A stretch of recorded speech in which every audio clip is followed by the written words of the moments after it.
West Tigers fans, how are we doing? We are just days away from game day against the Manly Sea Eagles, and we have a huge week of preparation. The boys are going to be back training this week, and there are some huge things that we have to make sure that we are pinpointing and working on before our game coming up against the Manly Sea Eagles, because today we're going to be going over all of our defensive things that we need to make sure that we do the shutdown Manly Sea Eagle attack. And so I want to hear from you right now. What do you think is the deadliest thing that the Manly Sea Eagles can do to us? Do you think it's their outside backs? Do you think it's their forward pack? Let me know in the comments below. And if you're listening, make sure you like and subscribe on YouTube. And if you're on the podcast streaming services, make sure you leave a review and give it 5 stars. And that would mean the world to me. So let's get into it, because we have some stuff to go over today. And again, I will reiterate, let me know who you think is their deadly weapon and what you think their biggest line of attack is. So as we shut down our number one, we got to shut down Daly Cherry-Evans' game management super early.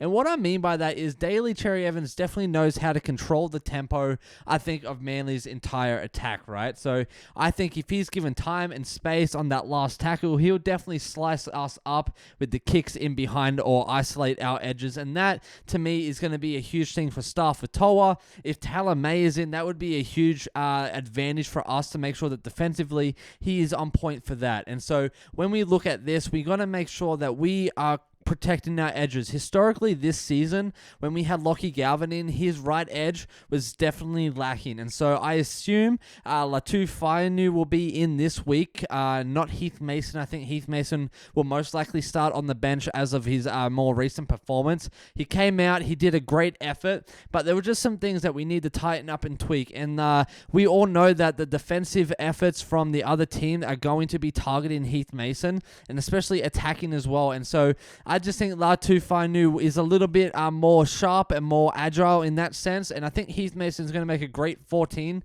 for the next couple games. I don't want to diss him at all, because he is really a young gun that I truly believe is the future of this club, but at the same time, we are at a point in our season where we have to start racking up wins, and Latu Fonua was definitely proving that last Friday, and so I think we need to give him a good shot at starting, and if he keeps it going, why not play a full 80 at our number 6?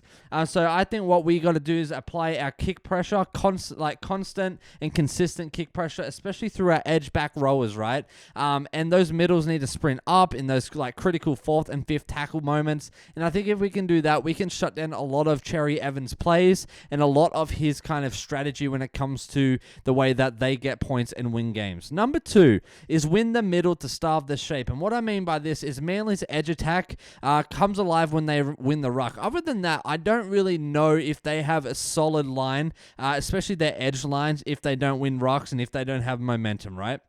So if we can slow down people like Jake Trbojevic and Taniela Paseka, and those play the ball, slowing them down, I think that will delay a lot of things. And you give Terrell May and Fonua that space to dominate and to give them the option to make that contact and hold the middle line, so that the Sea Eagles don't get any of those fast shifts and none of those kind of overlaps in their centers on the attack that they can have on us.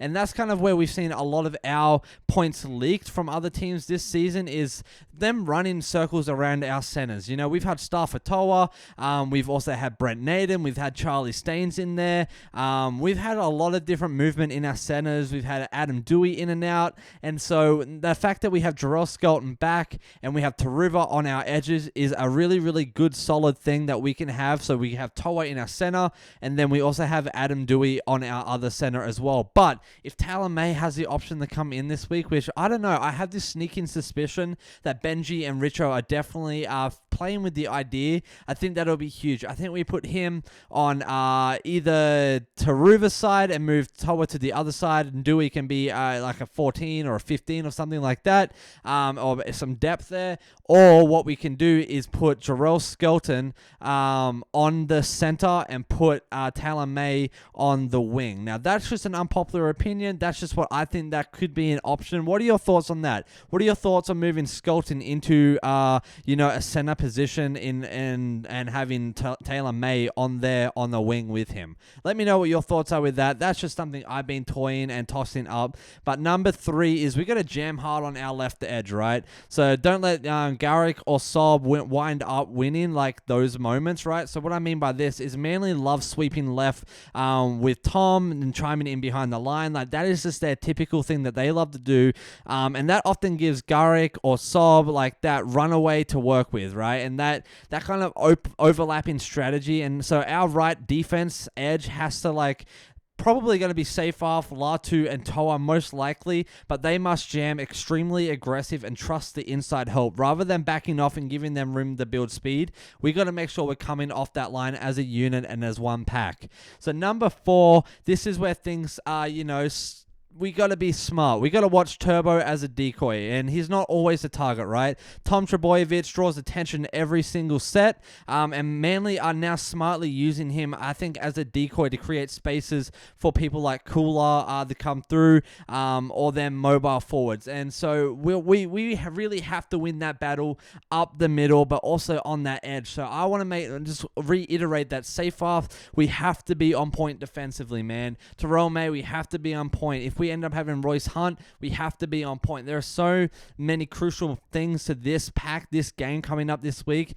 They know how to run really, really well if they have the space. So we have to stop that. We have to have our big bodies where we need to have them. Fonua making sure he's shifting. Dream Buller needs to make sure that he's coming off that fullback nice and quick, not letting them get too many meters. So there's just lots of things that we have to be very, very careful about and very, very sure about. So communication is going to be key here. Jerome Luai, Latu, Fonua, that's going to be key. I like stuff with Toa, Adam Dewey. If that's what we end up doing, they need to be key in making sure that we are communicating shift along here and there and going across the field. Don't bite on the movement. Stay square. Trust your inside man and work together as a defensive unit. If we can do those 3 things, my goodness, can we be unstoppable this game?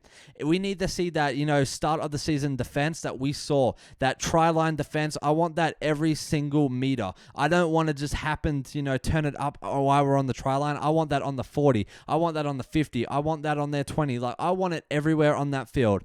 And 5, lastly, is we got to dominate the kick return battle. One underrated key to stopping Manly's attack is dominating their back 3 on kick returns. And so if we can win the first 2 tackles off every set and pin them deep, they can't get into their attacking structures. So right here, instantly, I think of people like Taruva, I think of Buller, and even if Luke Lally was part of this, I would think of him as well. But Jarrell Skelton, Staffatoa, Adam Dewey, those guys, they can lead that charge, and our kick chase needs to be ruthless. Jareem Buller needs to be ready. Taruva needs to be ready. Skelton needs to be ready, nice and deep for that kick to come through. Cherry-Evans is going to be putting up those punts. If he's closer, he's going to be putting up those bombs and chips and then putting down those sweet little grubbers that he does. And so we got to make sure that we are ready for his unpredictable flair, because he is a phenomenal player that knows how to play footy. I mean, I'm pretty sure he's retiring after this season, and he's not sure if he's going to keep going with the footy. So he is a very, very well-seasoned vet when it comes to the playing footy,